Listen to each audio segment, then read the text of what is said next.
Hello friends, welcome to UPSC वाला। सभी दोस्तों का यूपीएससी वाला के इस यूट्यूब चैनल पर बहुत बहुत स्वागत है।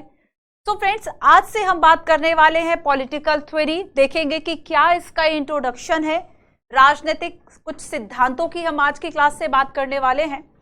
तो अभी तक आपने क्लास 6 से लेके 10 तक का जो एनसीईआरटी है वह पढ़ा, हमने बहुत सारे जो बेसिक्स है वह देखे। और अब देखो, चूंकि 6 से लेके 8 तक बच्चों आप बहुत सारा जो बेसिक्स है वह कवर कर चुके हैं।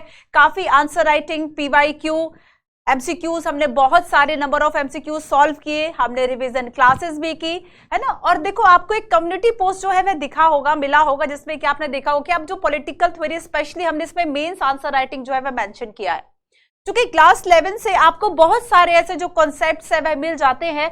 ठीक है, क्लास 11 से आपको बहुत सारे ऐसे कॉन्सेप्ट मिल जाते हैं बच्चों, जिसमें कि आपको मेंस आंसर राइटिंग जो है वह आपके लिए काफी कुछ मटेरियल जो है वह मिल जाता है। ठीक है, सो यहाँ पे देखो आपको एक कोट दिख रहा होगा जिससे हम आज की क्लास में अपनी बात भी करने वाले हैं। महात्मा गांधी ने कहा था that politics envelop us like the course of snake and there is no other way but to wrestle with it. ठीक है, कि किस तरह से राजनीति जो है उसने हमें सांप की कुंडली की तरह जकड़ लिया है और हमारे पास इससे जूझने के सिवा कोई रास्ता नहीं है, हम राजनीति को छोड़ नहीं सकते। तो अब जब हम राजनीतिक सिद्धांतों की बात करते हैं, आखिर इस पूरी बुक में आपको पढ़ना क्या है, कैसे पढ़ना है, उसकी पूरी भूमिका हम आज की क्लास में समझेंगे। आज की क्लास में हम बात करेंगे कि पॉलिटिकल थ्योरी जो वह क्या है, हम इसके अंतर्गत क्या पढ़ते हैं, पॉलिटिक्स क्या है। ठीक है, ये कुछ बातें पढ़ेंगे, कुछ जो विचारक रहे उनके थोड़े से विचार हम देखेंगे। सो यहां पर पॉलिटिकल थ्योरी के इंट्रोडक्शन में देखो काफी कुछ बातें हम करने वाले हैं। उसके पहले मैं आपको बता दूं, क्लास 6, 7, 8, 9 एंड 10 का जो एनसीईआरटी है ये हम कवर कर चुके हैं। फ्रेंड्स, अब हम बात कर रहे हैं क्लास 11 पॉलिटिकल थ्योरी की। ठीक है, कोशिश करेंगे कि एक दिन में जो है वह 2 टॉपिक्स आपके कवर करा के हम आगे बढ़े। ये है आपका राजनीतिक सिद्धांत वाला कवर पेज, देख लेना आप सभी। ठीक है, तो ये देखो बच्चों, पॉलिटिकल थ्योरी बेसिकली जब हम पॉलिटिकल थ्योरी की बात करेंगे तो ये जो बुक है, देखो इस बुक में बच्चों आपको बताया क्या गया है बेसिकली कि देखो जो आपके समाज में, जो सोसाइटी के लिए, जो गवर्नमेंट के लिए जो एक तरह से गाइडलाइंस होते हैं ना, फॉर एग्जांपल जैसे कि फ्रीडम है किसी भी नेशन के लिए, किसी भी गवर्नमेंट के लिए, किसी भी सोसाइटी के लिए, फ्रीडम अपने डेवलपमेंट के लिए बहुत ज्यादा इंपॉर्टेंट कॉन्सेप्ट है। सो फ्रीडम क्या है, इक्वलिटी क्या है, समानता। देखो समानता, हम आज बात करेंगे मार्क्स की, रूसो की, जहां रूसो बात करते हैं फ्रीडम की, वही मार्क्स कहते नहीं, समानता तो जरूर, स्वतंत्रता जरूरी है बट समानता भी जरूरी है। समानता पहले है, स्वतंत्रता बाद में है। तो ये सारी बातें हम आज की क्लास में पढ़ेंगे। ठीक है, सोशल जस्टिस क्या है, मतलब ऐसे वैल्यूज जिस पर आपका जो समाज है वह चलता है, ऐसी गाइडिंग वैल्यूज जिसे हमने अपने कॉन्स्टिट्यूशन में स्थापित किया है। ठीक है, नेक्स्ट हम देखेंगे राइट्स, अधिकार क्या है। वैसे तो अधिकारों की बात हम पहले भी कर चुके हैं कि अधिकार जो है वह एक ऐसे दावे होते हैं जिसे सोसाइटी रिकॉग्नाइज करे एंड सैंक्शन्ड बाय लॉ।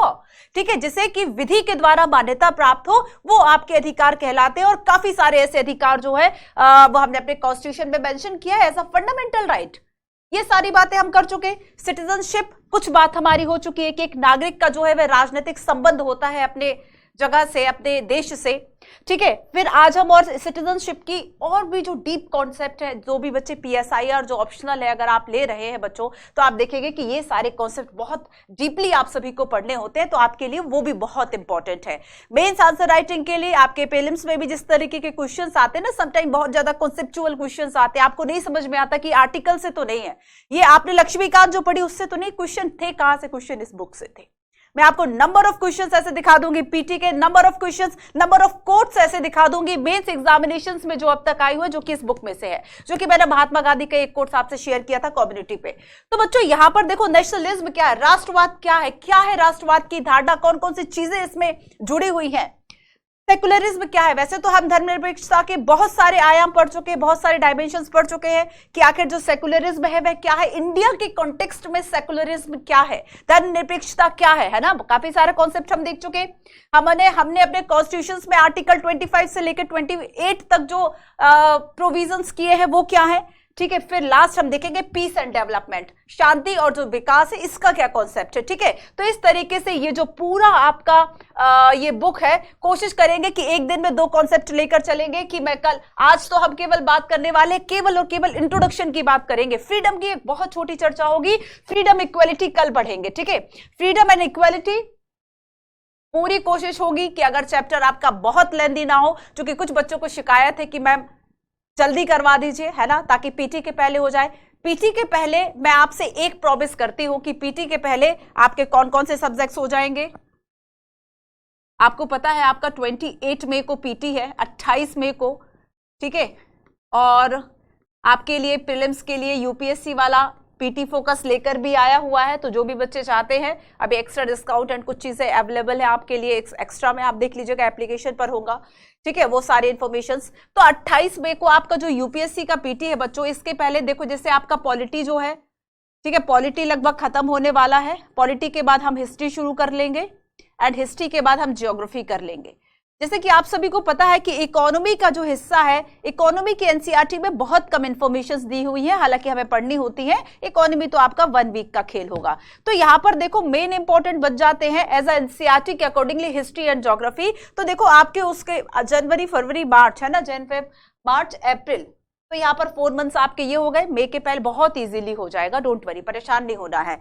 तो आपका हिस्ट्री एंड ज्योग्राफी बहुत इजीली हो जाएगा इकोनॉमी के लिए। और बीच में जब ऐसा लगेगा कि नहीं भाई आपको ज्यादा टाइम देने की जरूरत है, तो कोशिश करेंगे कि 3 आवर के आसपास भी आपकी क्लास हो जाए, बट आप जल्दी से कंप्लीट कर पाओ एनसीईआरटीज को, ठीक है। तो काफी सारे नंबर ऑफ मैसेजेस जो कि बच्चों जब आपके आते हैं, हमारी टीम उन मैसेजेस को जरूर कंसीडर करती है, ठीक है, आपके जो प्रॉब्लम्स हैं। तो हम कोशिश करेंगे कि हमारे जो मेजर जो टॉपिक्स है वो सारे कवर हो जाए एनसीईआरटी के, क्योंकि ये एनसीईआरटी ज्यादा इंपॉर्टेंट है आपके। अब आगे देखो, फ्रीडम एंड इक्वेलिटी, समानता, स्वतंत्रता, ठीक है, social justice and right, social justice and right, citizenship, nationalism, secularism, peace and development. तो ये सारे पॉइंट्स हम देखेंगे, कोशिश करेंगे कि इसको आप जो है हम नेक्स्ट 4 to 5 क्लास पे इसको खत्म कर दें, ठीक है। 4 to 5 क्लास में हम इसको खत्म करने की पूरी कोशिश करेंगे। फिर हम एक क्लास 10 का जो आपका पॉलिटी का एनसीईआरटी है उसका आपका रिवीजन क्लास नहीं हुआ तो उसे करेंगे, देन इसके बाद इसका रिवीजन क्लास, और फिर हम चलेंगे भारतीय संविधान, सिद्धांत और व्यवहार वाला जो आपका एनसीईआरटी है। क्लियर? शुरू करें, चलो। तो बच्चों ये वाला जो आपका चैप्टर है इसमें कुछ टॉपिक्स जो कि हम कवर करने वाले हैं। व्हाट इज पॉलिटिक्स, ठीक है, what do we study in political theory, putting political theory to practice, and why should be study PT political theory, ठीक है, शॉर्ट में लिख दिया। So why should we study, क्यों हमें पढ़ना है। तो देखो पॉलिटिकल थ्योरी की अगर हम इंट्रोडक्शन की बात करें, सबसे पहले कुछ बातों को हम सुनते हैं बच्चों। देखो पॉलिटिकल थ्योरी क्या है, इसकी शुरुआत होती है एक कोट से जिसमें लिखा है कि मनुष्य जो है, जो मानव है, वह अद्वितीय है 2 बातों में, 2 उसके पास ऐसे यूनिक फीचर्स है। फर्स्ट तो ये है कि उसके पास विवेक है, वह सोच सकता है, और दूसरी बात है कि वह अपनी गतिविधियों के माध्यम से उसको व्यक्त कर सकता है। यहां से आपका जो पॉलिटिकल थ्योरी है वह शुरू हुआ है, और इस कथन को बताने का मतलब यह है कि मनुष्य सोच सकता है कि वह जिस सोसाइटी में रह रहा है उसे कम्युनिकेशन करना है, जिस सोसाइटी में वह रह रहा है उसे अपनी अभिव्यक्ति, अपना एक्सप्रेशन जो है वह करना है, कुछ चीजों को लेकर, कुछ अपने जो मेन कॉन्सेप्ट्स है उनको लेकर, साथ ही किस तरीके से उसको कोरिलेट करना है पूरी सोसाइटी में, कैसे उसको आपस में अकोमोडेट करना है। बहुत सारे ऐसे जो थ्योरीज है वह अपने सोचता है, उनको अपनाता है, और सोसाइटी में, गवर्नमेंट में लोग एक दूसरे के लिए भी उन चीजों का सम्मान करते हैं। फॉर एग्जांपल एक दूसरे के फ्रीडम का सम्मान करना, फॉर एग्जांपल एक दूसरे की इक्वलिटी, समानता, बाकी सारी चीजों को प्रमोट करना। तो basically human beings are unique in 2 respects, they possess reason and they ability to reflect on their actions, है ना। मनुष्य जो है वह अपनी गतिविधियों के माध्यम से उसको व्यक्त करने की जो क्षमता है वह रखता है। उसे पता है कि कौन सी ऐसी भावनाएं हैं, कौन सी ऐसी फीलिंग्स है जो किसी से शेयर करनी है, जिन्हें अभिव्यक्त करना है, कौन सी ऐसी फीलिंग्स है जिसे अभिव्यक्त नहीं करना है। जरूरी तो नहीं कि सारी फीलिंग्स जो आप सोचते हैं वो आप कह ही देते हैं, इतना एक्सप्रेसिव तो हम नहीं हो सकते हैं ना। तो कुछ लिमिटेशंस भी हमारी हो जाती है कि हमने अगर किसी के बारे में मान लीजिए कोई सडन कोई थॉट आ गया तो हम उसको तुरंत एक्सप्रेस नहीं करते, हम वेट करते हैं उन थॉट्स का। आप समझ रहे होंगे कि किन थॉट्स की हम बात कर रहे हैं। तो बच्चों यहाँ पर क्या है कि अगर हम मनुष्य की बात करें तो चाहे वह लैंग्वेज का यूज करे कम्युनिकेशन के लिए, अपनी फीलिंग्स को व्यक्त करने के लिए, तो वह सोचता समझता है। अगर उसको लगता है कि हाँ वास्तव में जरूरत थी इस बात को कहे जाने की, इस चीज में एक्सप्रेसिव होने की, तो वहां पर वह अपनी भावनाओं को व्यक्त करता है। यहां से आपका पॉलिटिकल थ्योरी का जो कॉन्सेप्ट है वह शुरू होता है। अब देखो बच्चों कि वह अपने विचार साझा कर रहा है। अब देखो इससे जुड़ेगा कैसे, इससे आपका पॉलिटिकल थ्योरी कैसे जुड़ गया कि एक जो समाज है, ठीक है, एक जो समाज है आपस में, जैसे कि हम पहले पढ़ चुके हैं कि एक सोसाइटी में डिफरेंट डिफरेंट कम्युनिटीज के लोग हैं, डिफरेंट रिलीजन, लैंग्वेज, है ना, बहुत सारे ऐसे डिफरेंसेस है, डाइवर्सिटी है देश में। और ऐसे में जब मनुष्य जो है वह कुछ बातों को सोचता है, कुछ जो चीजें हैं उसको एनालिसिस करता है और अपने लिए कुछ कॉन्सेप्ट बना लेता है। ठीक है, तो वहां से आपका जो पॉलिटिकल थ्योरी का कॉन्सेप्ट है वह शुरू होता है। तो मनुष्य जो है वह क्या सोच रहा है, political theory analysis basic concept, basic कुछ कॉन्सेप्ट, कुछ क्वेश्चंस जो है वह निकालता है। देखो, तो यहां पर क्या है कि कुछ ऐसे जो मूलभूत या बुनियादी सवाल है उसका आंसर ढूंढने की कोशिश करता है। फॉर एग्जाम्पल, हमारी जो सोसाइटी है वह कैसे ऑर्गेनाइज्ड होगी, हमारा जो समाज है वह कैसे आपस में संगठित होगा, उसके लिए कुछ मूल्य बना लिए। अब जरूरत क्या थी इन सोशल वैल्यूज की? जरूरत इसलिए थी बच्चों क्योंकि अलग अलग लोग हैं और अलग अलग उनके थॉट्स से बिलीव्स है, तो ऐसे में वह उनके बीच में एक मिनिमम कोऑर्डिनेशन बना रहे, तो उसके लिए उसे कुछ मूल्य चाहिए, नहीं चाहिए, है ना। फॉर एग्जांपल, हम एक दूसरे की समानता का सम्मान करेंगे, स्वतंत्रता का सम्मान करेंगे, बस यही वो मूल्य हो गए। तो यहाँ पर पॉलिटिकल थ्योरी वही तो है कि हम ऐसे बेसिक मूल्यों को एनालिसिस कर पाए। अब नेक्स्ट देखो, how society should be organise, कैसे जो सोसाइटी है वह संगठित होगी। Why do we need government, हमें आखिर एक सरकार की जरूरत क्यों है, समाज कैसे संगठित होगा,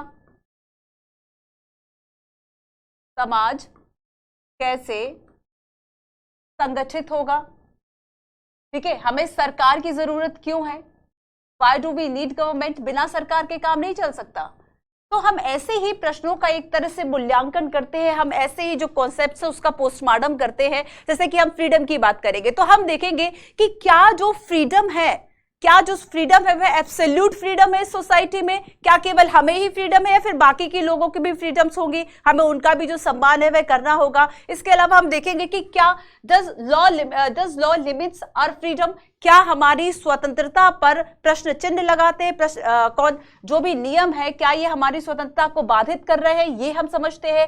what does the state owe its citizens and each other as citizens, कि आखिर क्या जो कर्तव्य है वह एक नागरिक के प्रति सरकार का है और एक नागरिक का दूसरे नागरिक के प्रति है। तो जब हम कुछ ऐसे कॉन्सेप्ट्स को बच्चों, जब हम कुछ इस तरह के जो क्वेश्चंस है इनको एनालिसिस करते हैं, वही पॉलिटिकल थ्योरी है, वही पॉलिटिकल थ्योरी है। जब हम कुछ इस तरह के जो क्वेश्चंस है उनको एनालिसिस करते हैं और इसका क्या वैल्यू है हमारी सोसाइटी में, ये जो मूल्य आए हैं कहां से आए हैं, कैसे आए हैं, क्या जरूरी है, इनके और भी एस्पेक्ट्स क्या है, हम उन सभी चीजों को समझने की कोशिश करते हैं। So political theory also examine questions of this kind, यानी systematically thinks about the value. तो इन सभी इस तरह की जो वैल्यूज है बच्चों, उन सभी के बारे में एक सिस्टमेटिकली तरीके से सोचना, एक व्यवस्थित रूप से चिंतन करना कि अगर मान लो हमने समानता के कॉन्सेप्ट को अपनाया तो समानता क्या केवल सभी के लिए समानता है, फिर जो आरक्षण की बात हम करते हैं वो भी सही है। तो बस ये वाला जो आपका पॉलिटिकल थ्योरी का एनसीईआरटी है ये आपको यही इनसाइट्स देता है कि नहीं, रिजर्वेशन भी जो है वह किस तरह से इक्वलिटी में शामिल होगा, या फिर और भी जब हम बात करेंगे वुमेन की बात करेंगे, या फिर अदर कम्युनिटी या फिर मार्जिनलाइज्ड जो ग्रुप है, जब हम उनकी बात करेंगे तो उनके लिए जो फ्रीडम है या फिर उनके लिए गवर्नमेंट के द्वारा जो स्पेशल रूल्स रेगुलेशंस दिए जा रहे हैं, उनको सिक्योर किया जा रहा है, वो सारी चीजें क्या है, कितनी हद तक सही है, इन्हीं बातों का मूल्यांकन हम करने वाले हैं। ठीक है, सो यहाँ पर हमारी जो पॉलिटिकल लाइफ में बच्चों हमने कुछ वैल्यूज अपना ली। फॉर एग्जांपल हमने स्वतंत्रता की बात की, फॉर एग्जाम्पल हमने समानता की बात की, हमने न्याय की बात की। तो ये स्वतंत्रता, ये समानता, ये न्याय, ये क्यों अपनाया, ये कैसी वैल्यूज है, ठीक है, इनको हमने अपने कॉन्स्टिट्यूशन में प्रतिष्ठित अगर किया है, इन सब का क्या महत्व है, यही ओवरऑल आपका पॉलिटिकल थ्योरी है।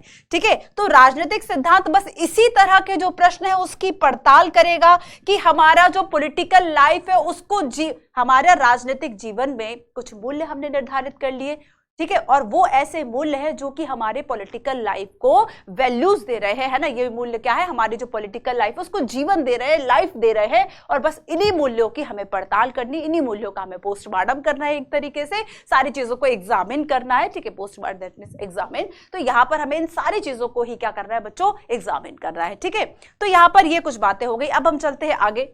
तो ये मैं कुछ आपको टॉपिक्स जो है मैं लिखा देती हूँ 4.4 और 5 कुछ इंपॉर्टेंट जो पॉइंट्स है। तो सबसे फर्स्ट हम इसमें समझने वाले हैं पॉलिटिकल थ्योरी, इसका इंट्रोडक्शन, परिचय क्या है।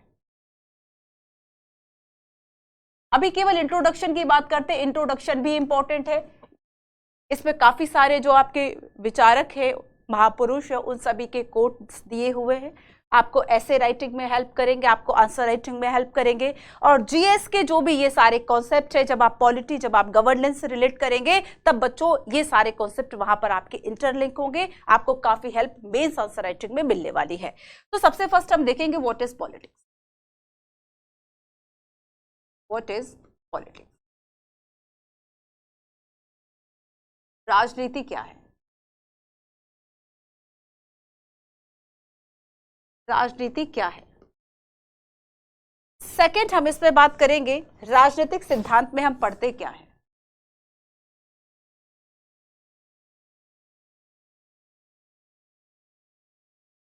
देखो इसमें बहुत इंटरेस्टिंग जो कॉन्सेप्ट है वह छुपे हुए हैं, इस वजह से हमें चैप्टर 1 पढ़ना ही है। राजनीतिक सिद्धांत में हम पढ़ते क्या है? What do we study in?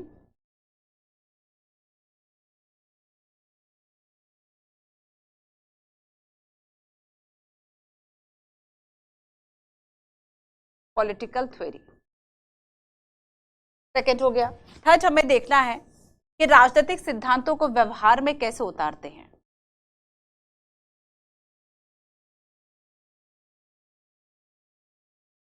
राजनीतिक सिद्धांतों को व्यवहार में कैसे उतारते हैं।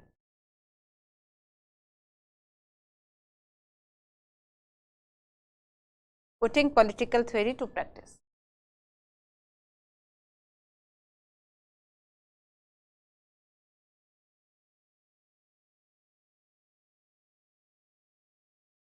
फोर्थ है इसमें हमें राजनीतिक सिद्धांत क्यों पढ़ना चाहिए। यहां पर हम देखते हैं कि हम आखिर इसमें पढ़ते क्या हैं। अब हम देखेंगे पढ़ते क्यों हैं, ठीक है। Why should be study?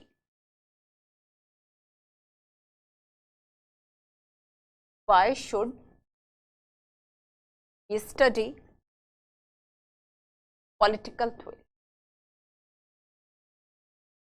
क्या पढ़ते हैं और क्यों पढ़ते हैं, ठीक है। तो हम सबसे फर्स्ट देखेंगे कि आखिर जो ये पॉलिटिक्स है ये है क्या, जो राजनीति है वह है क्या। स्क्रीनशॉट ले लो एंड इसको लिखो भी। देखो जो भी आपके ये इंपॉर्टेंट कॉन्सेप्ट्स है बच्चों, ये सारे आपको लिखना है।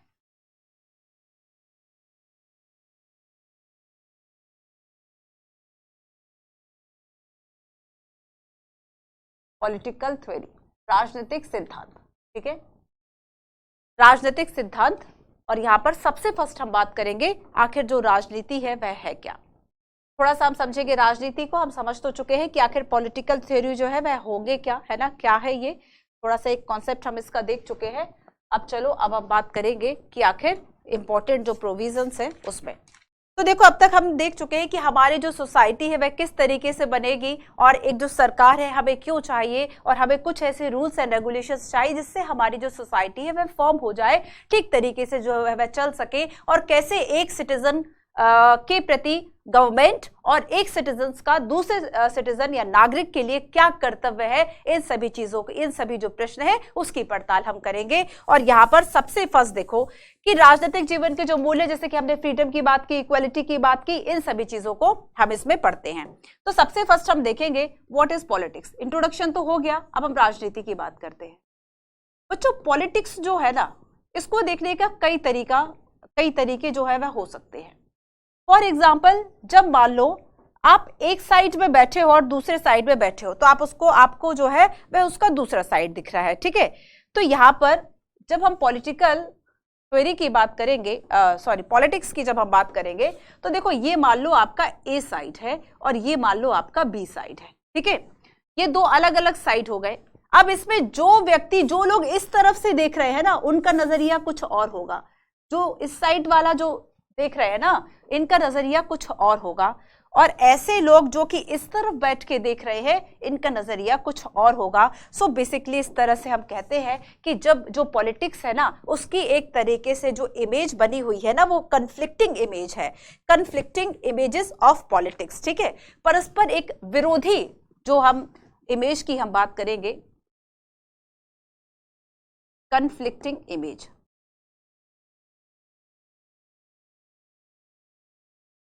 परस्पर विरोधी छवि। अब देखो विरोधी कैसे हो गई, परस्पर जो विरोधी छवि है वह हमारे सामने बनती है। अब देखो साइड्स तो मैंने आपको बताया नहीं, ये बता दिया कि परस्पर विरोधी छवियां बन रही हैं। देखो बच्चों, इस साइड बैठा हुआ है वो व्यक्ति जो कि ऑलरेडी जो कि इलेक्शन लड़ रहा है, ठीक है। इलेक्शन के बाद जो हमारा रिप्रेजेंटेटिव्स है, जो हमारा रिप्रेजेंटेटिव है, मतलब हम शुद्ध बात कर दें, इस तरफ वो व्यक्ति है जो कि नेता है, मंत्री है, तो वो उसका साइड ये हो गया, हमारा साइड ये है, हम एज अ सिटीजन इसको देखते हैं, ठीक है, हम एज अ एक नागरिक होके इसको देख रहे हैं। तो बेसिकली जब नेता इस चीज को देख रहा है ना, तो उसको लगता है कि ये तो भाई बड़ा ही एक पॉजिटिव कॉन्सेप्ट है, सकारात्मक कॉन्सेप्ट है। लेकिन जब हम एज अ सिटीजन इसको देख रहे हैं और हम इसकी कमियां देख रहे हैं, तब हमें लगता है कि ये बहुत ही ज्यादा एक नेगेटिव कॉन्सेप्ट है। फॉर एग्जाम्पल देखो बच्चों, जब एक नेता एक इलेक्शन लड़के जो कि रिप्रेजेंटेटिव चुना गया है, ये क्या कहता है, ये जो पॉलिटिकल लीडर है ये कहता है ये काइंड ऑफ पब्लिक सर्विस है। ये क्या कह रहा है, इसकी नजरों में ये समाज सेवा है, काइंड ऑफ पब्लिक सर्विस, ये इसे समाज सेवा बता रहा है, ठीक है। ये कह रहा है कि समाज सेवा है, एक समाज में हम उन मूल्यों, उन बातों को उठाते हैं जो कि लोगों के लिए जरूरी है, एक जन सेवा है। ये दावा करते हैं कि हम किस तरीके से लोगों की एक तरह से जो सामूहिक आवश्यकताएं हैं, एक समाज में रहने वाले लोगों की, हम उनके लिए वो मुहैया कराते हैं, हम उनके वेलफेयर के लिए काम करते हैं। चूंकि लोगों ने हम पर ट्रस्ट किया, हमको चुना, हम उनके लिए काम करेंगे, हम उनके लिए अकाउंटेबल है। ये इसका साइड हो गया। ये एक नेता कह रहा, बड़ा ही पॉजिटिव एस्पेक्ट है इसका, इस चीज को देखने का, ठीक है। लेकिन बच्चों, जो राजनीति से बाकी लोग, केवल यहां सिटीजन्स की बात नहीं हो रही, यहां पर जो भी अदर कॉन्सेप्ट्स, जो भी अदर बाकी है, नेताओं को बस छोड़ दिया जाए, तो बाकी जो लोग दूसरा साइड देख रहे हैं ना पॉलिटिक्स का, वो कह रहे हैं कि ये क्या है, केवल दांवपेच है। वो कह रहा है कि ये क्या है, ये केवल दांवपेच है, केवल जोड़ तोड़ की राजनीति है। और ये बहुत ही एक नेगेटिव एस्पेक्ट से इवन राजनेताओं और जो राजनीतिक पार्टियों का जो करोड़ों का चंदा देते हैं, ऐसे बिजनेस हाउस, बिजनेस एसोसिएशंस को भी ये लगता है कि जो राजनीति है वह एक नेगेटिव टर्म है, क्योंकि ये अपने निजी स्वार्थ जो है उसकी पूर्ति करते हैं, ठीक है। तो यहां पर दूसरा तरीका क्या कहता है कि वो कहते हैं कि ये जो है वे फॉल्स प्रॉमिस करते हैं, झूठे दावे करते हैं। अब जैसे चुनाव की बात करेंगे, चुनाव में किस तरह की बातें की जाती है, हम आपको सारी चीजें जो है वे प्रोवाइड करेंगे, आपके वेलफेयर के लिए काम करेंगे, लेकिन आफ्टर इलेक्शन फिर शायद शक्ल ही देखने ना मिले नेताजी की। तो यहां पर बच्चों, चूंकि ये फॉल्स प्रॉमिस कर रहे हैं, ठीक है, ये मैनिपुलेट कर रहे हैं डिफरेंट सेक्शंस को,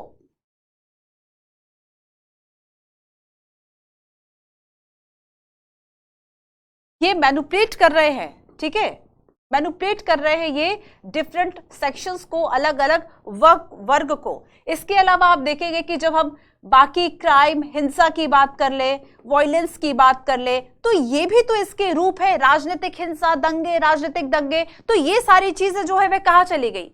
जिस तरीके से आपने सार्वजनिक रूप से हिंसा, मोब लिंच, इस तरह के जब हम मामले देखते सुनते हैं, तब वो सारे कॉन्सेप्ट भी तो इससे जुड़ जाते हैं। तो ऐसे में इसका एक घटित रूप जो है वह सामने आता है कि लोगों को राजनीति से नफरत हो जाती है। और ऐसे में अगर मान लो कि कोई आपको एक तरह से, अब हमने इसको घोटाला घोषित कर दिया, तो ये जो सिटीजन्स है इन्होंने क्या किया, जो अदर ग्रुप्स थे उन्होंने कहा कि राजनीति जो है वह कोई जनसेवा वन सेवा नहीं है, ये क्या है, एक घोटाला है, एक स्कैम है, एक घोटाला है, एक स्कैम है। और यहां पर कहा जा रहा था काइंड ऑफ पब्लिक सर्विस है, एक जनसेवा है। आई बात समझ में, कैसे इसके दो ध्रुव विरोधी रूप जो है वह हो गए। एक कह रहा है जनसेवा है, एक कह रहा है कुछ नहीं है, ये घोटाला है बस, और कुछ भी नहीं इसके अलावा। तो यहां पर देखो नेक्स्ट क्या है। सो बच्चों देखो कि यहां पर मान लीजिए हमने कहा कि घोटाला है, और ऐसे में अगर कोई अपने जो स्वार्थ है उसकी पूर्ति करता है, trying to promote their interest, तो ऐसे में आप उसको क्या कहते हो कि आप पॉलिटिक्स मत करो, आप राजनीति मत करो, है ना। तो यहां पर आपने सुना होगा कि यहां पर अगर मान लीजिए कोई जो है अपने बस स्वार्थ साध रहा है, तो आपको ये लगता है कि वह जो पॉलिटिक्स है वह खेल रहा है, दे आर प्लेइंग पॉलिटिक्स, ठीक है। तो यहां पर इस तरीके से इसकी एक नेगेटिव जो छवि है वह बन जाती है। अब आप छवि समझ गए, अब हम चलते हैं आगे की तरफ। अगला कॉन्सेप्ट ये कहता है कि अगर राजनीति इतनी ज्यादा एकदम तुच्छ चीज है, तुच्छ एकदम, जैसे राजनीति का मतलब तो होता है जो नीतियों का राजा, जैसे फलों का राजा कहते हैं बाकी सब ना, राजनीति का मतलब होगा ऐसी नीति जिससे राज किया जा रहा है, या फिर काफी जो कॉन्सेप्ट है कि बहुत उच्च लेवल की राजनीति होगी, ठीक है, बहुत उच्च लेवल की जो पॉलिसीज एंड मूल्य है उससे जब राज किया जाए राजनीति हो गई। लेकिन बच्चों यहाँ पर आप जब पॉलिटिक्स की बात करते हैं तो क्या यही अर्थ निकल रहा है? अभी करंट में भी अगर आप सोचेंगे कि आपके दिमाग में अगर पॉलिटिक्स का जो वर्ड है, राजनीति का वर्ड है, उसके मायने पक्का 99% लोगों के मन में नेगेटिव ही होंगे। तो यहां पर क्या है कि अगर कोई स्वार्थ साध रहा है, आप कहते हो राजनीति कर रहा है, तो इस तरीके से इसकी जो परस्पर विरोधी जो छवियां हैं, कंफ्लिक्टिंग जो इमेजेस है वह बन जाती हैं। अब एक अगला प्रश्न जो है वह उठता है कि क्या हमारे लिए राजनीति एकदम यूजलेस है या फिर वर्थलेस है? ठीक है, तो यहां पर हम देखेंगे बच्चों, एक क्वेश्चन उठा, ठीक है, एक क्वेश्चन उठा कि क्या ये अवांछनीय है, अनडिजायरेबल है,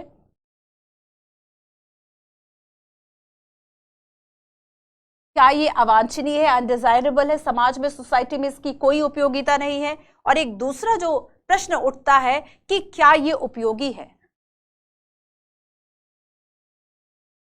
वर्थवाइल एक्टिविटी है, क्या यह देश के लिए, समाज के लिए उपयोगी है? ऐसे में दो बातें उठ जाती हैं और हमें अभी बात करनी है यहाँ पर दूसरी बात के बारे में कि अगर हम ये कहते हैं कि ये उपयोगी है, ठीक है, हम ये मानते हैं कि ये उपयोगी है, और यहां पर देखो बच्चों, क्योंकि एक बेहतर दुनिया के लिए आपको डिसीजन लेने होंगे। अगर आप चाहते हैं कि एक आप बेटर वर्ल्ड बना ले तो बेहतर दुनिया के लिए आपको लेने होंगे कुछ निर्णय, और ये जो निर्णय है वह आप कलेक्टिवली ही ले पाओगे। आप सिंगल अगर डिसीजन, जैसे मान लीजिए आपने अपने रूम में बैठ के एक डिसीजन ले लिया, वो केवल डिसीजन आपके अपने लिए था, अपने लिए था, वह देश दुनिया से उसको क्या मतलब। तो यहाँ पर बच्चों जब हमें इंडिविजुअल तरीके से डिसीजन ना लेने हो और अगर हमें एक बेटर वर्ल्ड के लिए हमें डिसीजंस लेने हो, उस वक्त हमें जरूरत होती है कि हम कलेक्टिवली जो डिसीजंस है वह ले। और सभी लोकतांत्रिक देशों में, हमने पॉलिटिकल पार्टीज पढ़ी थी, सभी लोकतांत्रिक देशों में लोगों का ये जो संगठन है, जो ये पॉलिटिकल पार्टीज है, वह आगे आती है और एक कलेक्टिवली जो लोगों का आइडियोलॉजी एंड सारी चीजें हैं, जनमत है, उसको बनाती है, उसी के आधार पर पॉलिसी मेकिंग करती है। तो हम कहेंगे to make a better world, इसके लिए जरूरत है, और ये एक कैसी है, वर्थवाइल एक्टिविटी है। सेकंड देखो कि अगर हम ये देखें कि सोसाइटी से इसको अलग नहीं किया जा सकता है, तो यहां पर सोसाइटी के लिए एक इंपॉर्टेंट, सोसाइटी के लिए इंपॉर्टेंट है प्लस इंटीग्रल है, ठीक है, सोसाइटी के साथ ये जुड़ा हुआ है, एक तो महत्वपूर्ण है और एकीकृत है, हम इसको अलग नहीं कर सकते, महत्वपूर्ण है और अविभाज्य है। अविभाज्य मतलब जिसको अलग ना किया जा सकता हो, तो ये सोसाइटी के लिए एक बहुत ही ज्यादा इंपॉर्टेंट टर्म है राजनीति। और तीसरी बात इसमें गांधी जी को हम याद कर लेते हैं, जो कि आपको कम्युनिटी पोस्ट में जो दिखा है ना, कम्युनिटी पोस्ट में महात्मा गांधी का जो कोट है, तो महात्मा गांधी का बच्चों यहां पर कोट क्या है कि राजनीति ने हमें, राजनीति जो है वह एक सांप की कुंडली की तरह हमारी सोसाइटी और इसको जकड़ कर बैठा है, और यहां पर हमें इससे जूझने के सिवाय जो है वह कोई भी रास्ता समझ में नहीं आता है। ठीक है, हमें इससे जूझने के अलावा कोई भी जो रास्ता है वह समझ में नहीं आता है, क्योंकि हमें, तो इस तरीके से देखो हम जाएंगे बेसिकली बच्चों इस वाले कॉन्सेप्ट के साथ, ये उपयोगी है। क्यों? क्योंकि आप देखो, क्योंकि बच्चों हमें सोसाइटी के लिए, हमें फैमिली के लिए उनकी जो आवश्यकताएं है, ठीक है, उनकी जो नीड्स है, इसके लिए काम करना होगा, इसके लिए हमें पॉलिसीज बनानी होगी, हमें जनमत तैयार करना होगा, इसके लिए आपको चाहिए कि जो कल्याणकारी योजनाएं हैं, जो वेलफेयर स्कीम से इन सभी को लाया जाए, प्रमोट किया जाए, और ये एक व्यक्ति के बस की बात तो है नहीं। तो यहाँ पर लोग पार्टी के रूप में इकट्ठे होते हैं, ग्रुप करते हैं, और उसी के हिसाब से जो लॉ मेकिंग है वह करते हैं। तो फाइनली हमारी सोसाइटी में अगर मान लो कि शिक्षा को लेकर बहुत ज्यादा बुरी व्यवस्था है, और शिक्षा व्यवस्था जो है, एजुकेशन जो सिस्टम है, उसको ठीक करना है, तब एक व्यक्ति ठीक करेगा नहीं, तब क्या कौन सी संस्था ठीक करने, कोई स्कूल ठीक करने आएगा या फिर गवर्नमेंट ठीक करने आएगी? तो डेफिनेटली गवर्नमेंट क्या कर रही है? राजनीति कर रही है। गवर्नमेंट क्या कर रही है? पॉलिसीज बना रही है, और सारी चीजों को हमने राजनीति में जोड़ दिया। ठीक है, किस तरीके से शासन करना है वही नीति आपकी पॉलिटिक्स होगी। और इसी तरीके से हमें काफी जरूरी हो जाती है, हमारी सोसाइटी का एक बहुत ही ज्यादा इंपॉर्टेंट एंड इंटीग्रल एक पार्ट जो है वह पॉलिटिक्स है। और इसलिए महात्मा गांधी का कोट भी बार बार आपको याद रखना है कि देखो हम पॉलिटिक्स से अलग नहीं हो सकते, हम इससे पीछा नहीं छोड़ा सकते, हमें इसमें सुधार के लिए ही जो प्रयास है वह करने चाहिए, आप इसको अवांछनीय मानकर छोड़ नहीं सकते। देखो लास्ट जब हमने पॉलिटिकल पार्टीज की बात की थी बच्चों की, उनके रिफॉर्म्स के लिए मानव बहुत कमियां है पार्टीज में एंड उनकी पॉलिसीज में, तो यहां पर दो तरीके हमने लास्ट में देखे थे। सबसे लास्ट में याद करो जो कि हमने लिखे रही थी बट बात की थी हमने उस पर कि या तो आप गवर्नमेंट पर दबाव बनाए, एक जो सिटीजन एक जो नागरिक है वह गवर्नमेंट पर दबाव बनाए कि आप जो पॉलिसीज है उसको इस तरीके से बनाओ, ठीक है, ताकि वह वेलफेयर उससे ज्यादा हो, ज्यादा जो डेवलपमेंट है वह इंक्लूसिव एंड बाकी सब हो। अब लेकिन देखो सेकंड जो बात है कि अगर कोई सुधार चाह रहा है तो आप उस सिस्टम में शामिल हो जाओ। तो यहाँ पर दो ऐसे तरीके हैं और इस तरीके से हम राजनीति में सुधार की जो अपेक्षा है वह रखते हैं। लेकिन राजनीति हमारी लास्टली हम इस निष्कर्ष पर पहुंचे कि राजनीति देखो सबसे पहले बाकी समानता स्वतंत्रता वो सब बाद में आएगा, पहले राजनीति को तो समझ लो। तो इसलिए हमने क्या समझा कि राजनीति हाँ भाई डेफिनेटली इंपॉर्टेंट है, क्योंकि हमारे समाज के लिए नीतियां बनाने के लिए, उनकी आवश्यकता की पूर्ति के लिए, एक बेहतर दुनिया के लिए हमें संस्थाएं चाहिए, हमें एक दूसरे के लिए जो कर्तव्य है अपने वह निभा सके, इसके लिए हमें प्रयास करना होगा। और इसके आगे देखो कुछ और बातें मैं आपको ये आपने नोट कर लिया, मैं साइड हो रही हूं, प्लीज स्क्रीनशॉट ले लो। चलो आगे चलते हैं। तो यहां तक हमने बात कर ली कि जो पॉलिटिक्स है वह काफी इंपॉर्टेंट है, ठीक है। जब हम पॉलिटिक्स की बात करेंगे तो आपको याद रखना ये क्या है, इंपॉर्टेंट है हमारी सोसाइटी के, ये इंपॉर्टेंट है सोसाइटी के लिए। एंड इसके अलावा जब हम गवर्नमेंट की बात करेंगे, हम सिटीजन्स की बात करेंगे, और हम सिटीजन्स में भी एक सिटीजन्स का दूसरे के प्रति जब हम कर्तव्यों की बात करेंगे, तो इन सब की जो रिस्पॉन्सिबिलिटीज है वो सब तय करने के लिए पॉलिटिक्स हमारे लिए काफी जरूरी है। इसके अलावा देखो कि चूंकि बच्चों सोसाइटी जो है वह एग्जिस्ट नहीं कर सकती विदाउट पॉलिटिक्स, सोसाइटी जो है ठीक है ये एग्जिस्ट नहीं कर सकती, ये एग्जिस्ट नहीं कर सकती। तो जब तक अगर राजनीति नहीं होगी तब तक जो है कि जो पॉलिटिकल पार्टीज है, पॉलिटिकल जो ऑर्गन्स है, ठीक है, तो ये कलेक्टिवली जो है वह एक डिसीजन नहीं ले पाएंगे और इसके बिना हमारी सोसाइटी चल नहीं पाएगी। तो सोसाइटी एंड पॉलिटिक्स में क्या संबंध है, क्योंकि हमारी सोसाइटी में जरूरत क्या होती है बच्चों, कलेक्टिवली डिसीजंस लेने की, ठीक है, लॉ बनाने की, रूल्स एंड रेगुलेशंस की, और ये काम बिना राजनीति के नहीं हो सकता। सो हम यहाँ पर कहते हैं कि पॉलिटी जो है वह विदाउट पॉलिटिकल ऑर्गेनाइजेशंस एग्जिस्ट नहीं कर सकती। अब देखो बच्चों की सोसाइटी में जो इसकी नीड्स होती हैं, सोसाइटी में अगर हम ये सोचें कि हमें इकोनॉमिक डेवलपमेंट करना है, इकोनॉमिक डेवलपमेंट के लिए आपको इकोनॉमिकल इंस्टीट्यूशंस चाहिए, इकोनॉमिक इंस्टीट्यूशंस चाहिए। इसके अलावा जब हम सोशल इंस्टीट्यूशंस की बात करेंगे तो आपको सोशल इंस्टीट्यूशंस की भी ज़रूरत होती है। तो लोगों की ज़रूरतों के लिए, लोगों की जो नीड्स है इनको फुलफिल करने के लिए आपको इकोनॉमिक इंस्टीट्यूशंस भी चाहिए और सोशल इंस्टीट्यूशंस भी चाहिए, और इनको चलाने का जो काम है वह पॉलिटिक्स करेगी, ठीक है, इनको चलाने का जो काम है वह पॉलिटिक्स करेगी। और इसके अलावा गवर्नमेंट और सिटीजन्स, और एक सिटीजन का दूसरे सिटीजन के प्रति जो इनके बीच में एक दायित्व है उसके एक्नॉलेजिंग का जो काम है वह भी यहाँ पर यही कर रही है, ठीक है। तो बच्चों याद रखना कि अब आगे चलते हैं हम, एक बात हमने समझ ली, दूसरी बात हम यहाँ पर समझते हैं कि मान लो गवर्नमेंट के द्वारा कोई डिसीजन लिया जाता है, ठीक है, तो गवर्नमेंट की जो पॉलिसीज है ये हमारी पूरी लाइफ को इफेक्ट करती है। तो इसका इफेक्ट जो है वह पॉजिटिव भी हो सकता है, नेगेटिव भी हो सकता है। अब देखो हम पॉजिटिव इफेक्ट में बात करें कि हमें एक अच्छी एजुकेशन पॉलिसी चाहिए, न्यू एजुकेशन पॉलिसी आई थी ना 2020, तो हमें एक अच्छी जो एजुकेशन पॉलिसी है ये डेफिनेटली हमारा डेवलपमेंट करेगी, ठीक है। हमें मान लीजिए इकोनॉमी के लिए कोई पॉलिसी चाहिए। इसके अलावा हम अगर विदेश नीति की बात करें तो आपको एक फॉरेन जो पॉलिसी है इसकी जरूरत होती है, ठीक है।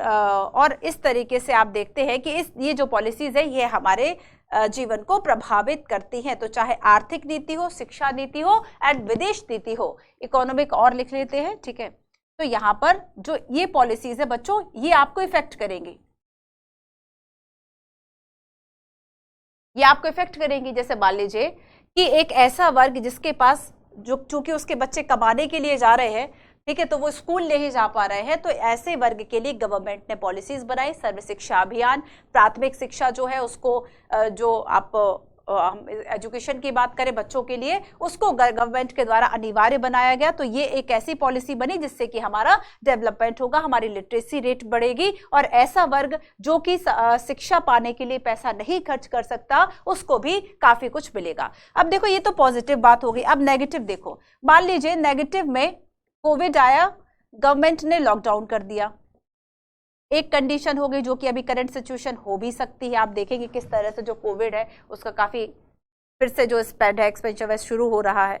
तो बच्चों यहाँ पर देखो कि अगर हम कोविड की बात करें और यहाँ पर लॉकडाउन लग गया तो आपका जीवन प्रभावित हो गया, सारी चीजें बंद हो गई। इसके अलावा देखो कि अगर मान लीजिए कोई कम्युनल राइट हो गया या फिर राजनीतिक रूप से हिंसा भड़क गई, कोई वायलेंस हो गया, तो ऐसे भी मार्केट, स्कूल सब बंद हो गए। और जब ये बंद हो गए आपका जीवन जो है वह नेगेटिव रूप से प्रभावित हुआ। तो यहाँ पर राजनीति में वो क्षमता है कि ये आपके जीवन को क्या कर रहा है, पॉजिटिव और नेगेटिवली जो है इफेक्ट कर रहा है। और इसके लिए एक आगे बात करते हैं, इसके थर्ड जो आपकी बात है कि लोगों का इसके लिए जरूरी है कि वह पार्टिसिपेशन करें। और इसीलिए जरूरी हो जाता है कि अगर मान लो ऐसी नीतियां बनाई गई हैं जो कि हमारे ऊपर प्रभावित करेंगी, हमारे जीवन को प्रभावित करेगी, तो क्यों ना हम इसमें भागीदारी करें। और इसलिए मैं आपको एक क्वेश्चन पूछती हूं।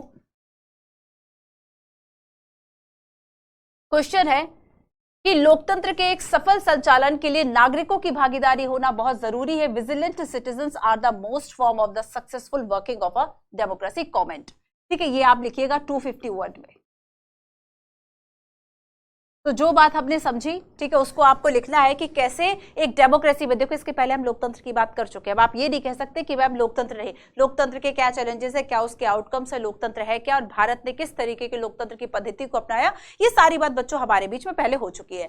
तो यहाँ पर देखो कि किस तरीके से एक लोकतंत्र में, लोगों के शासन में क्या होता है कि जब लोगों के द्वारा ही सरकार को चुना गया है, सरकार इन द लास्ट जो है वह अकाउंटेबल है लोगों के लिए। और ऐसे में क्या जरूरी हो जाता है कि लोग जो है वह आंदोलन करते रहे, जो प्रेशर ग्रुप से वे अपने लिए, अपने इंटरेस्ट एंड सोसाइटी के इंटरेस्ट के लिए जो मुद्दे हैं उनको उठाए, है ना। तो यहाँ पर एक लोकतंत्र में अगर मूवमेंट एंड बाकी सब चीजें हो रही है, दैट मीन्स जो पार्टिसिपेशन है लोगों का वह ऑलरेडी काफी बड़ा हुआ है। और इस तरह से एक जीवंत लोकतंत्र के लिए, एक लोकतंत्र के सफल संचालन के लिए नागरिकों का उसमें पार्टिसिपेट करना बहुत जरूरी है। मान लीजिए गवर्नमेंट के द्वारा गलत नीतियां बना दी गई तो तुरंत जो सिटीजन ग्रुप है, सब लोग जो है वह आंदोलन करना शुरू हो जाते हैं, सिग्नेचर कैंपेन शुरू हो जाते हैं, सोशल मीडिया पर ट्रेंडिंग चीजें जो है वह शुरू हो जाती है किसी भी पर्टिकुलर लॉ को लेकर।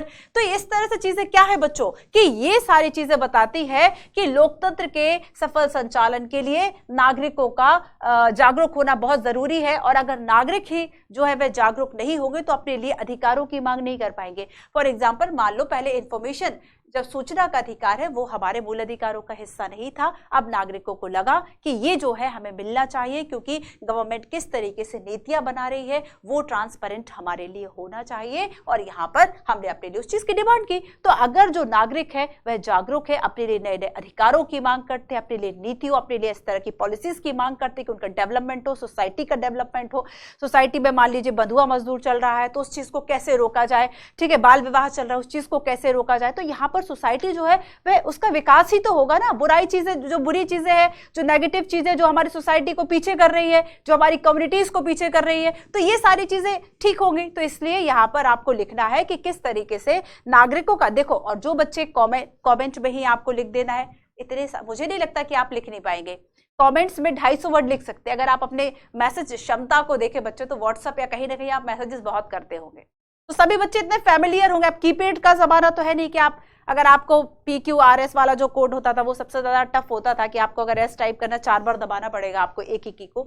अब जरूरत नहीं है, अब आप बहुत इजीली जो है वह टाइप कर सकते हैं। तो आप टाइप करके जो कमेंट है उसमें छोड़ दीजिएगा। आज की क्लास के कमेंट में जिन बच्चों के आंसर्स अच्छे हो गए, कल की क्लास के पहले उनके आंसर्स जरूर चेक करोगे, ठीक है। तो चूंकि 11th 12th में काफी सारे ऐसे कॉन्सेप्ट है जो कि आपको आंसर राइटिंग सिखाते हैं, और इसलिए इन क्लासेस पर अब आगे आने वाली क्लासेस में हम आंसर राइटिंग पर फोकस करने करने वाले हैं बच्चों। तो इसको आंसर लिखिएगा आप 250 शब्दों में, ठीक है, 250 शब्दों में लिखिएगा। अब देखो नेक्स्ट हम चलते हैं। तो हम बात कर रहे थे कि पार्टिसिपेशन होना चाहिए, क्योंकि लोगों पर जब अंततः नीतियां जो है उनके जीवन को प्रभावित कर रही है तो वहां पर लोग अलग अलग तरह की गतिविधियां करें और इसमें जो पार्टिसिपेशन है वह करे, ठीक है, संघर्ष करे, जनता जो है वह संघर्ष करे, ये सारी बातें हो गई। अब हम चलते हैं नेक्स्ट क्वेश्चन की तरफ, नेक्स्ट टॉपिक की तरफ, क्वेश्चन नहीं, ठीक है। तो एक बात तो हमने कर ली और अब हम आगे देखते हैं कि हम आखिर राजनीतिक सिद्धांतों में पढ़ते क्या है। ये तो हमारी बात हुई कि जो पॉलिटिक्स है वह है क्या। अब हम बात करेंगे कि आखिर हम राजनीतिक सिद्धांतों में क्या पढ़ते हैं।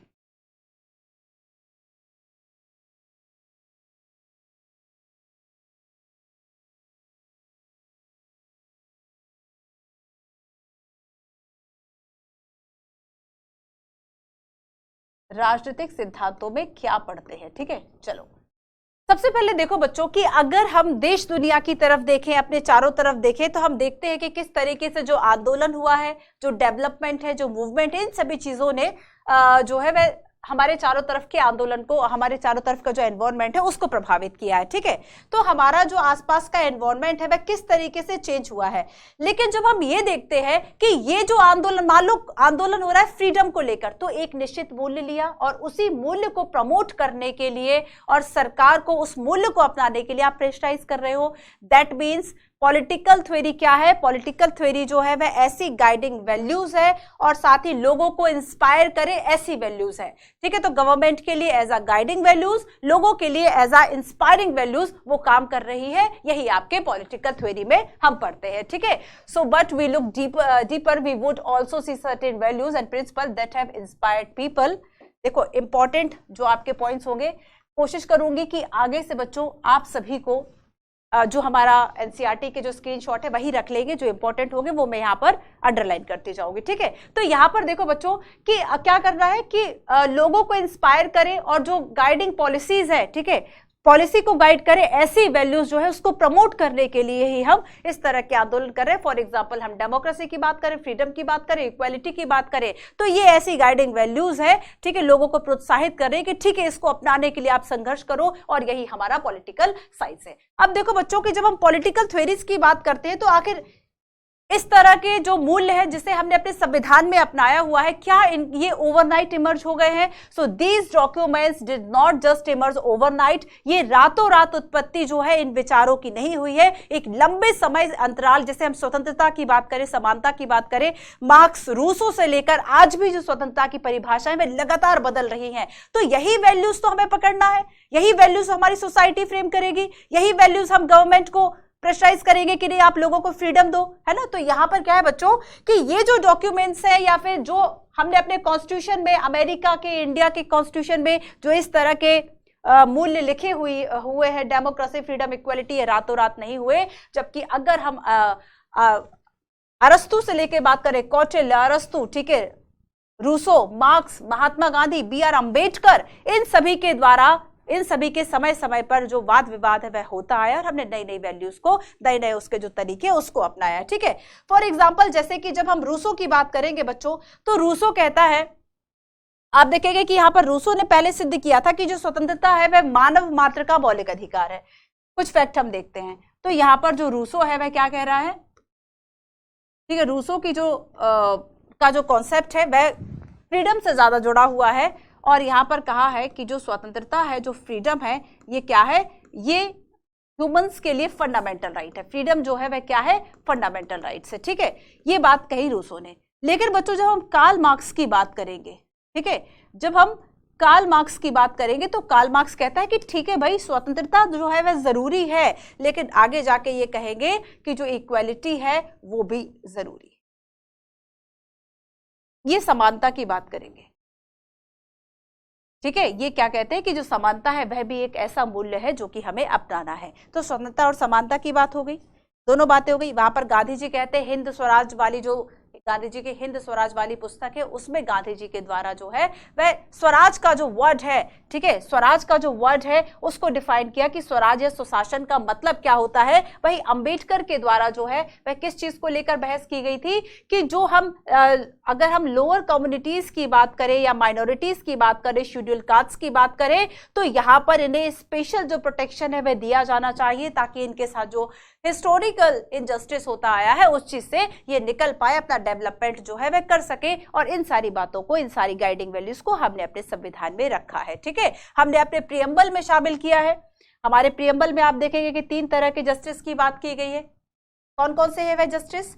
तो यहाँ पर ये सारे ऐसे मूल्य हैं बच्चों, जैसे कि हम सेकुलरिज्म की बात करेंगे, हम विधि के शासन की बात करेंगे, हम अधिकारों के बंटवारे की बात करेंगे, हम न्यायिक पुनरावलोकन की बात करेंगे। तो ये सारे जो कॉन्सेप्ट्स हैं वह हमने हमारे जो कॉन्स्टिट्यूशन है उसमें लिखा हुआ है, ठीक है। अब देखो मेंस का एक और क्वेश्चन है, ये महात्मा गांधी का जो राजनीति को लेकर जो कोट था कि जो राजनीति है वह समाज का चूंकि एक अविभाज्य अंग बन चुका है, हम सोसाइटी जो है वह एग्जिस्ट नहीं कर पाएगी बिना पॉलिटिक्स के, बिना पॉलिटिकल ऑर्गेनाइजेशंस के। तो इनके द्वारा क्या कहा गया था कि एक सांप की कुंडली की तरह जकड़ के बैठा हुआ है राजनीति, और हम इससे जूझने के अलावा हमारे पास कोई रास्ता नहीं है।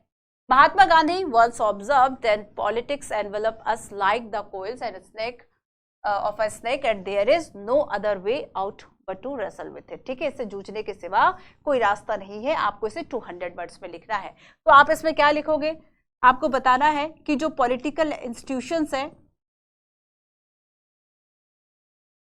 क्या क्या लिखना है आपको इसमें। कुछ फ्रेमवर्क मैं बता देती हूँ, जो कि हमारे पॉलिटिकल इंस्टीट्यूशंस है उसका इंपॉर्टेंस क्या है।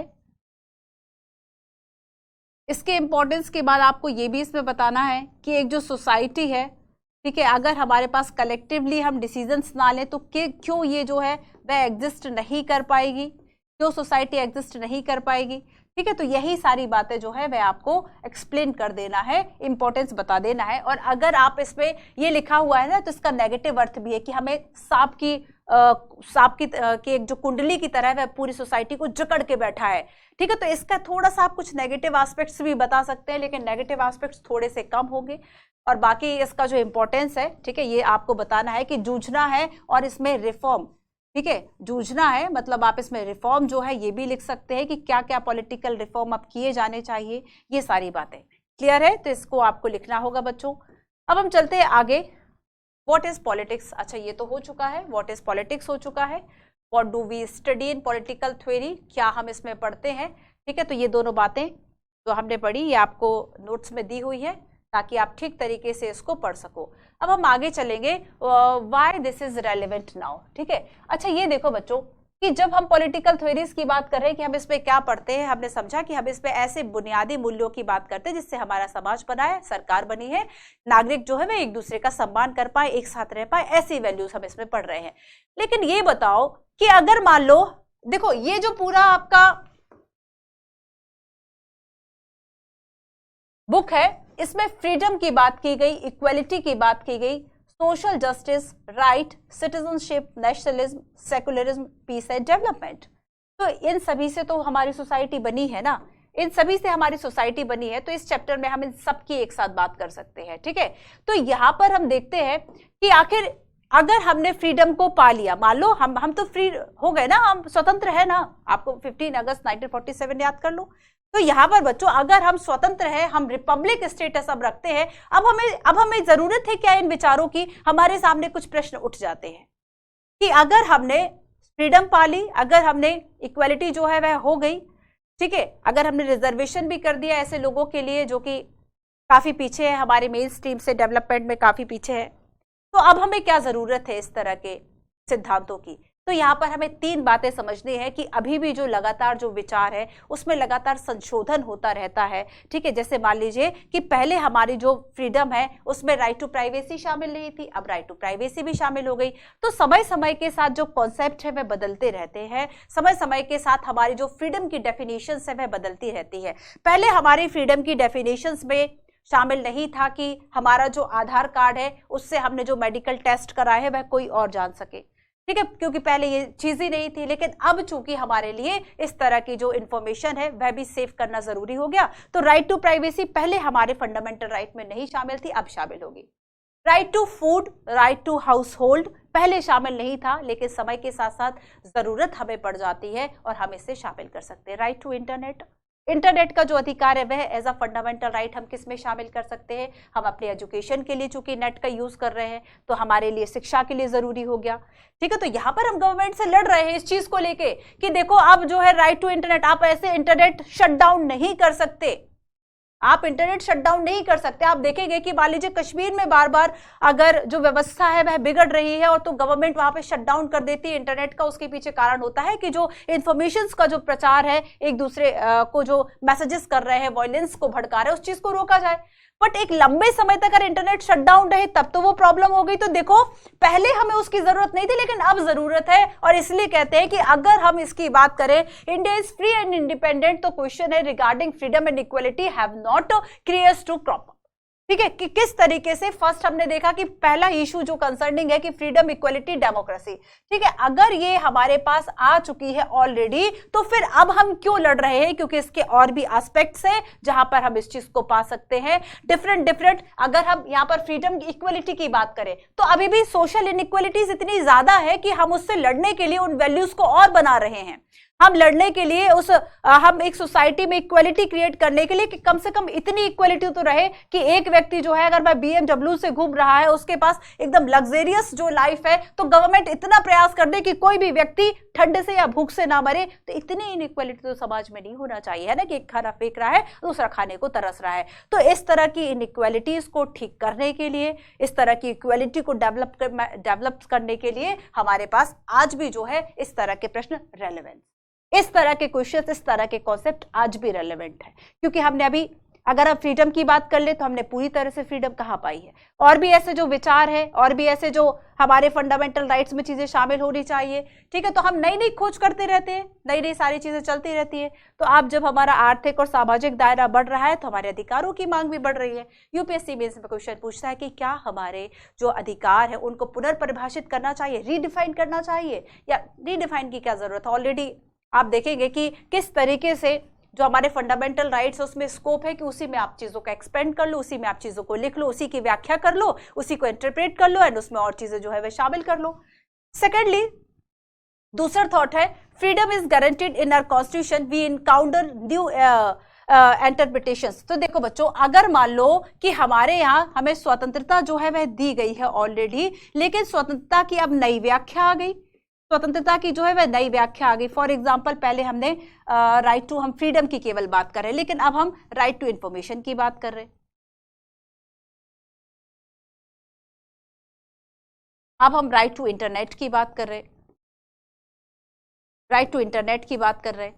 ठीक है, तो इस तरीके से क्या है बच्चों की जैसे जैसे जो व्याख्याएं है वह बदलती रहती है, वैसे वैसे हमारे अधिकारों का जो दायरा है वह भी बढ़ता रहता है। ठीक है, तो संविधान में भले स्वतंत्रता की गारंटी दे दी गई है, लेकिन यहाँ पर हम आगे भी जो व्याख्या कैसे करनी है इसके लिए व्यापक क्या अर्थ हो तो सुप्रीम कोर्ट उसकी नई व्याख्याएं करता है। ठीक है, इसके अलावा देखो कि फंडामेंटल राइट्स की निरंतर जो इसमें एक लाइन दी गई है, आप देखिएगा इसमें, ठीक है, हिंदी इंग्लिश दोनों में देख लीजिएगा बच्चों कि ठीक इसी प्रकार नई परिस्थितियों के मद्देनजर संविधान में दिए गए मौलिक अधिकारों की निरंतर पुनर्व्याख्या की जा रही है। ये लाइन मैंने किताब में से क्यों पढ़ी? क्योंकि यूपीएससी ने एज इट इज इसी लाइन को उठा के आपसे पूछ लिया।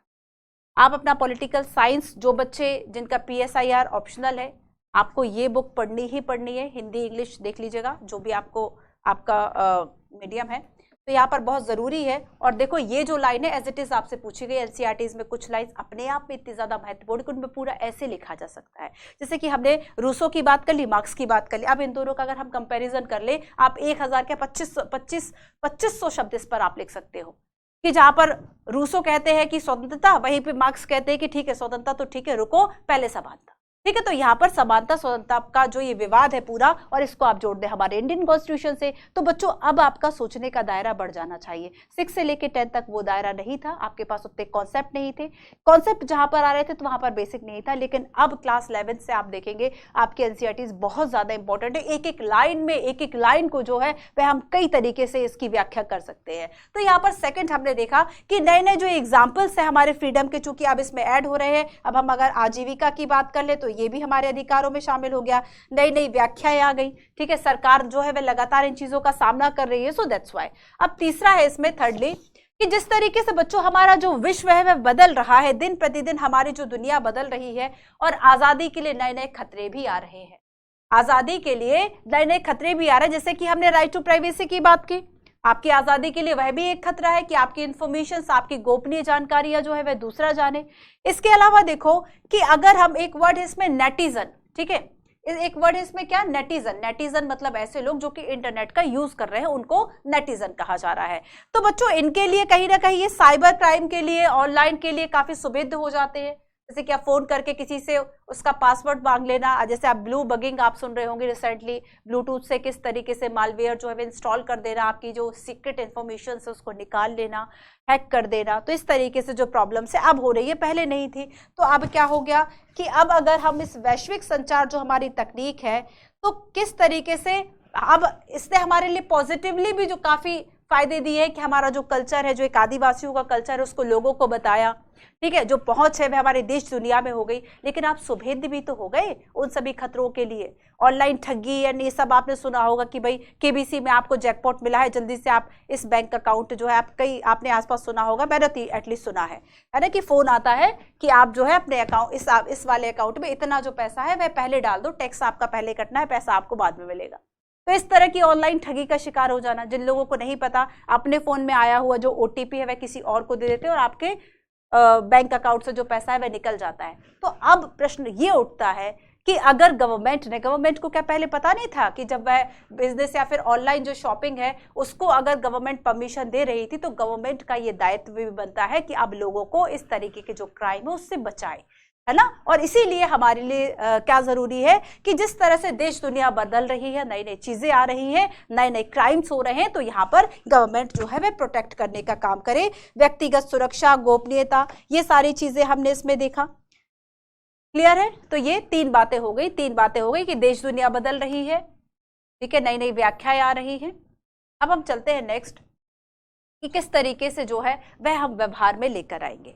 ठीक है, अगर हम राजनीतिक सिद्धांतों की बात करें कि ठीक है, स्वतंत्रता, समानता, नागरिकता, न्याय, विकास, राष्ट्रवाद, धर्मनिरपेक्षता, ये कुछ ऐसी व्याख्याएं हैं राजनीतिक सिद्धांतों की जो कि बहुत ज्यादा इंपॉर्टेंट है और एक समाज इन बातों को अपनाता है। एक समाज जो है वह इन बातों को अपना रहा है और इसके बारे में अगर हम तर्क वितर्क करें और अगर हम इसके अर्थ को खोजें तो कई व्याख्याएं इसकी निकल आती है। समानता की अलग है, स्वतंत्रता की अलग। अब जब कल हम स्वतंत्रता की बात करेंगे ना, तो हम देखेंगे कि स्वतंत्रता है क्या। आपको इतने इंसाइट्स मिलेंगे ना, आपने कभी सोचा भी नहीं होगा कि स्वतंत्रता को लेकर इस तरीके से भी सोचा जा सकता है, स्वतंत्रता को लेकर इस तरीके के क्वेश्चंस आ सकते हैं। आप उस चीज को सोच भी नहीं पाएंगे बच्चों, इतनी ज्यादा इसमें जो कॉन्सेप्ट्स है वह दिए हुए हैं।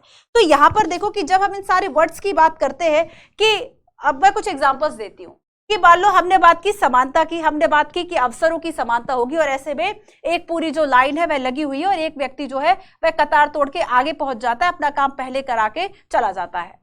ठीक है, मैं जहां से खड़ा होता हूँ लाइन वहां से शुरू हो जाती है। तो ये वाला डायलॉग जो है बस केवल अमिताभ बच्चन का है। अब इस चीज को अगर सोसाइटी में फॉलो किया जा रहा है तो सोचिए कि वो इंसान कैसे ठगा सा महसूस करेगा जो खड़ा हुआ है, तो उसको क्या लगेगा कि जस्टिस हुआ है।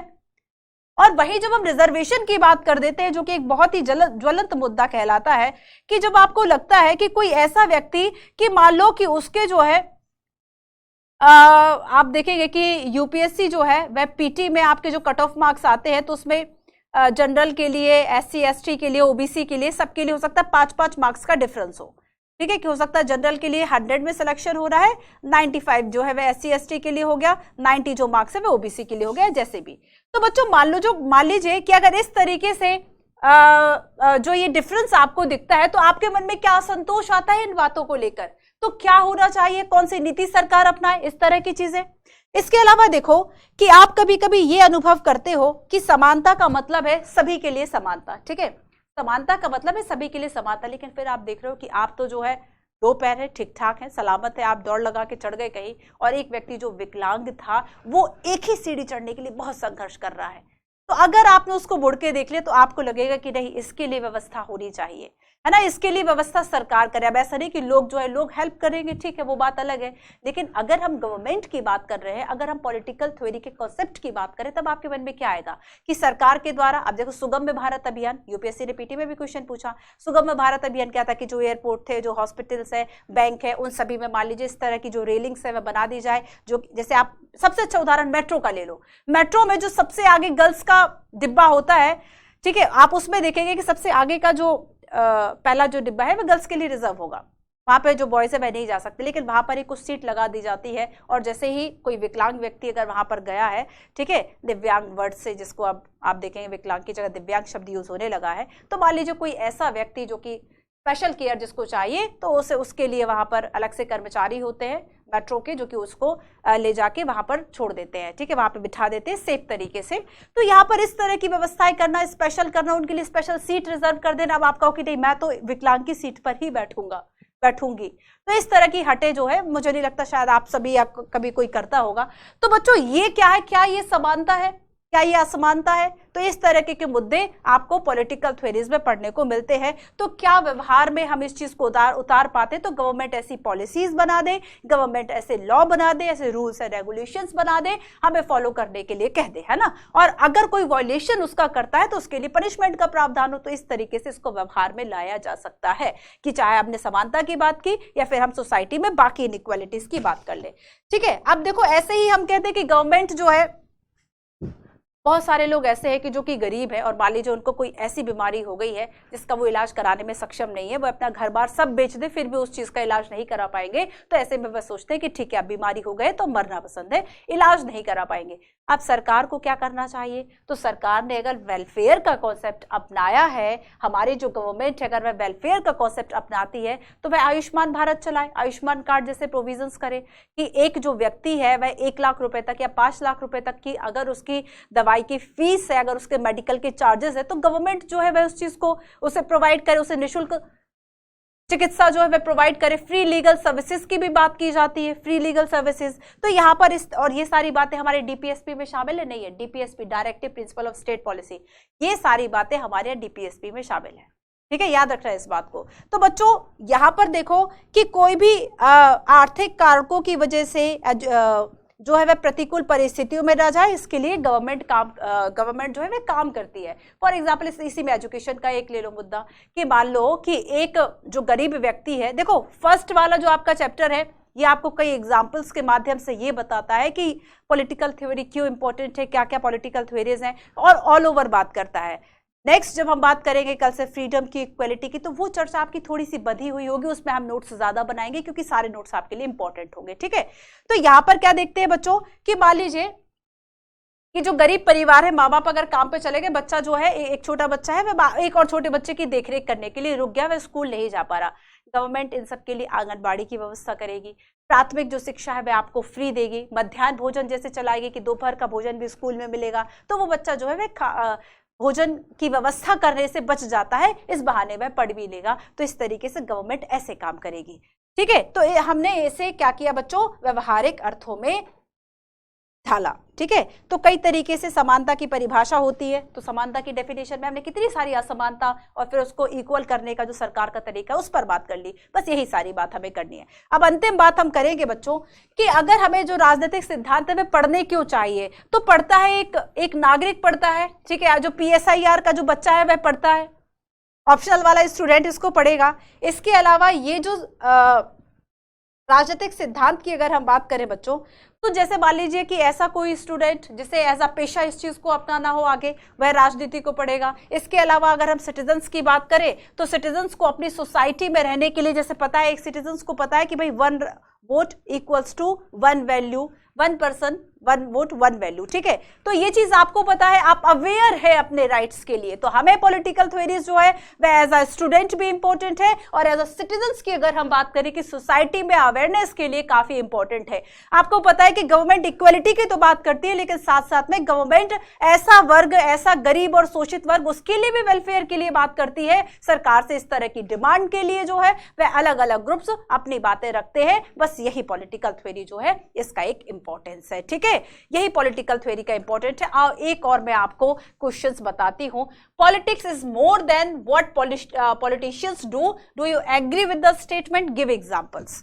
राजनीति वो है, ठीक है, राजनेता जो कर रहे हैं उससे कहीं आगे बढ़कर है, राजनीति उससे बढ़कर है जो राजनेता कर रहे हैं। क्या आप इस कथन से सहमत हैं? तो आप लिखेंगे कि भाई इसमें थोड़ा सा आपको पॉलिटिशियंस जो है इसका एक नेगेटिव एस्पेक्ट बता सकते हैं कि किस तरह से जोड़ तोड़ की राजनीति कर रहे हैं, ठीक है, और साथ ही ये पब्लिक वेलफेयर के लिए कम काम कर रहे हैं। तो यहाँ पर ये सारी बातें बता के आपको लिख रहा है कि राजनीति इससे कहीं ज्यादा एक बड़ा और व्यापक एरिया है।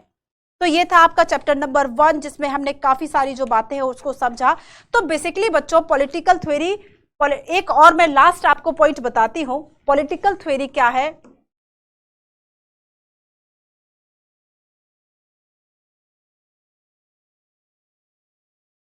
पॉलिटिकल थ्योरी ऐसे आइडियाज के साथ डील करता है जो कि हमारी सोसाइटी, गवर्नमेंट और जो सिटीजन्स है ना, उन सभी को एग्जिस्ट करने में साथ में हेल्प करते हैं। तो पॉलिटिकल थ्योरी क्या है? ऐसे आइडियाज, ऐसे मूल्य, ऐसे विचार, आइडियाज।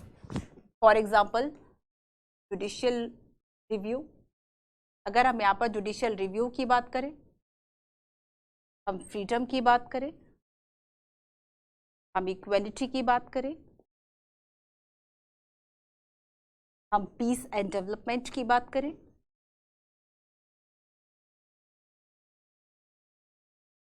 हम सेकुलरिज्म की बात करें, हम नेशनलिज्म की बात करें, ठीक है, राष्ट्रवाद की अगर हम बात करें, और भी ऐसे कॉन्सेप्ट्स जो कि हमारी सोसाइटी को बनाते हैं, वो सब पॉलिटिकल थ्योरीज पे आएंगे। सेपरेशन ऑफ पावर की बात करें, ठीक है, रूल ऑफ लॉ की बात करें, ये सारी चीजें।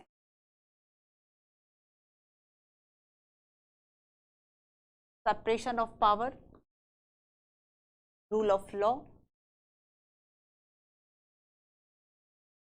तो यहां पर क्या था बच्चों कि ये सारे जो मूल्य हैं, ठीक है, याद रखना, ये सारे जो मूल्य है ये क्या है, हमारी सोसाइटी के लिए एक सिस्टमेटिक मैनर में होने चाहिए, और यही सारे जो आइडियाज हैं वह हमारे पॉलिटिकल थ्योरीज में हम पढ़ते हैं। ठीक है, तो याद रखना कि यही जो आइडियाज हैं एक सिस्टमेटिक, ठीक है, एक जो सिस्टमेटिक तरीका होता है, व्यवस्थित जो तरीका होता है, यही हम सोचते हैं इसके बारे में। ठीक है, तो पॉलिटिकल थ्योरी मतलब ऐसे आइडियाज से डील करेगा जिससे हमारा कॉन्स्टिट्यूशन, जिससे गवर्नमेंट, जिससे कॉन्स्टिट्यूशन, जिससे सोसाइटी ने एक आकार ग्रहण किया है। सोसाइटी ने, गवर्नमेंट ने, ठीक है, सोसाइटी ने, गवर्नमेंट ने, और हमारे कॉन्स्टिट्यूशन, और हमारा जो कॉन्स्टिट्यूशन है उसने आकार ग्रहण किया है, इसी का एक सिस्टमेटिक मैनर में एक जो मूल्यांकन है वही रिव्यू क्या कहलाएगा, आपका पॉलिटिकल थ्योरीज को पढ़ना है। ठीक है, क्लियर है? तो ये कुछ ऐसी इंपॉर्टेंट बातें हो गई। अब देखो ये जो पूरा चैप्टर है ये केवल इसी बात पर केंद्रित था, और 2-3 क्वेश्चंस जो है वह हमने इसको लेकर देखे। अब कल हम बात करेंगे फ्रीडम की, कि फ्रीडम जो है वह क्या है, इसके क्या एस्पेक्ट्स है, फ्रीडम में कुछ हानि सिद्धांत, ये अब जैसे फ्रीडम का हानि सिद्धांत क्या है, कल हम बात करेंगे इसकी। ठीक है, ये सारे कॉन्सेप्ट सीधे सीधे मेंस में पूछ लिए जाते हैं। जैसे क्लास 7 में आप देखेंगे कि गांधी के साथ महापाप, या फिर और भी ऐसे कॉन्सेप्ट है, यूपीएससी ने मेंस में एकदम सीधा पूछ लिया। इस तरीके से फैक्चुअल क्वेश्चंस भी आ जाते हैं। तो आप देखेंगे कई ऐसे कॉन्सेप्ट हमें मिलेंगे, फ्रीडम के हो, इक्वालिटी के हो, सेकुलरिज्म के हो, नेशनलिज्म के हो, है ना, पीस के हो, डेवलपमेंट के हो, सोशल जस्टिस के हो, कि जिसका एक ना एक कोई कॉन्सेप्ट है और उस कॉन्सेप्ट को सीधे यूपीएससी ने पूछ लिया। या फिर अगर आप मान लो सोशल जस्टिस को लिख रहे हैं जो कि आपके मेंस में है भी टॉपिक, तो सोशल जस्टिस वाले कॉन्सेप्ट को आपने इसमें शामिल कर लिया आंसर राइटिंग करते वक्त। क्लियर हुआ बच्चों? आई होप आपको आज की क्लास समझ में आई होगी। तो यहाँ पर अब कॉन्सेप्ट ज्यादा है, ठीक है, तो हमने आज की क्लास में समझा राजनीति क्या है, क्यों पढ़ते हैं, सिद्धांतों को व्यवहार में कैसे उतारते हैं, पॉलिटिक्स जो है वह क्या है, किस तरीके से इसकी एक कन्फ्लिक्टिंग जो एक इमेज है वह बनी हुई है, परस्पर विरोधी। एक तरफ से देखते हैं तो इसका व्हाइट पार्ट दिखेगा, एक तरफ से इसका ब्लैक पोर्शन दिखेगा। ठीक है, क्या अवांछनीय है, क्या ये जो है वह वर्थवाइल है, ये सारी चीजें हमने पढ़ा कि क्या एकदम छोड़ देने वाली चीज है राजनीति, या फिर इसकी उपयोगिता कुछ है। इसके बाद हमने देखा कि पॉलिटिक्स जो है वह क्यों इंपॉर्टेंट है, क्योंकि इसके बिना हमारी सोसाइटी एग्जिस्ट नहीं करेगी। सोसाइटी में इस तरीके से हमें डेवलपमेंट के लिए इकोनॉमिक, पॉलिटिकल तरीके से एक डिसीजन जो है वह कलेक्टिवली लेने होंगे, और ये काम हमारे लिए पॉलिटिकल ऑर्गेनाइजेशंस करेंगे। ठीक है, कैसे लोगों के पार्टिसिपेशन होना चाहिए, क्योंकि गवर्नमेंट की पॉलिसीज हमें नेगेटिव पॉजिटिवली अफेक्ट करती है। मेंस का एक क्वेश्चन, ये सब देखो आज कम से कम 5 क्वेश्चन की मैंने बात की है, 5 क्वेश्चन याद रखना। ये 5 क्वेश्चन के आंसर मुझे कमेंट बॉक्स में चाहिए। जिन बच्चों ने अच्छे आंसर लिखे उसको मैं कल चेक करूंगी। ठीक है, तो बच्चों थोड़ा सा आप भी लिखने की कोशिश करो, मेहनत बढ़ाओ अपनी। चलिए, so thank you so much. मिलते हैं अब हम कल की क्लास में। आपको आज की क्लास कैसी लगी, और अगर आप मेंस आंसर राइटिंग को लेकर कुछ और भी इनसाइट्स चाहते हैं, आप प्लीज कमेंट करें कि मैम कुछ लिखवा दो एक आध क्वेश्चन टाइप से, है ना। तो ये सारे कमेंट्स आप चूंकि करेंगे तो करिएगा बच्चों, उसे हम कंसीडर करेंगे। चलिए मिलते हैं हम कल की क्लास में। क्लास अगर अच्छी लगे तो लाइक कीजिए, साथ ही बाकी बच्चों के साथ भी शेयर कीजिए। Thank you so much.